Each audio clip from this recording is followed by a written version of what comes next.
I am sitting at the airport getting ready to take a trip to Stuttgart, Germany. My wife and I are getting ready to travel. We're going to link up with Chad and Kathy Robichaux and spend a couple of days, hopefully, in a good way, ministering to some of our service members and their families there in Stuttgart. Looking forward to the trip. It's going to be an awesome time. But as we're traveling out, I'm reflecting on what this day means to me and so many other people. Today is the day that we remember the invasion of Iraq.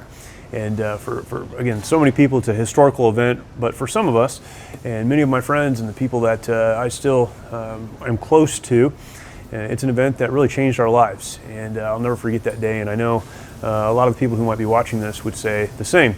That was a day that I learned some things for the first time. I learned what it is to really push into the night, not knowing what's on the other side, learned what it is to deal with fear and face fear and push beyond fear because there was a job that needed to be done.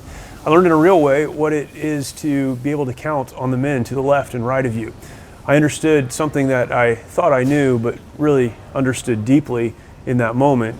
I understood that the men that I had trained with, those who I was responsible to and those who were responsible to me, we worked as a team and really could count on one another to face a foe, face an enemy, and come out on the other side victorious. I watch professional sports from time to time, not avidly, but once in a while, and I was thinking about this the other day. I feel like I, along with 30,000 others in the 1st Marine Division and others, of course, participated in the biggest Super Bowl game in history as we pushed across the border, breached the berm, and secured that southern objective and made our way to Baghdad. What a wonderful time of life that was. And I know it's an odd thing to say perhaps, but really something for which I am the most proud in my life was that event. That event changed our lives. Since then, I've learned of young men that I served with who have made the decision to take their own lives, others who have been killed in combat, and still others struggling in different ways. So beyond the service and beyond that moment, what that day did for me, and again for many others, was served as a catalyst that helped us to understand that our responsibility to serve others, to serve those that we trained with and that we fought with, did not end the day we put the uniform back in the closet. That as proud as we are for what we did in combat, that pride of service and pride of serving one another, it doesn't end just because our end of active service has a date attached to it. We will continue to serve one another. We will continue to care for one another and to watch out for one another and to root for one another and to be proud of one another when we do things that are worthy of the service that we've been a part of.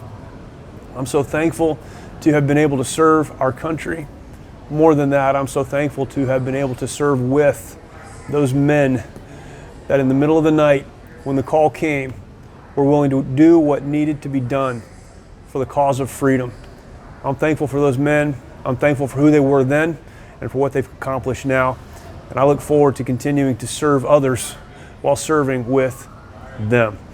And this is what I think of and what I reflect on a day like today. A lot of videos on this channel, and if you are so inclined, why don't you go ahead and subscribe, and as new ones come online, you'll be able to keep up. Thank you.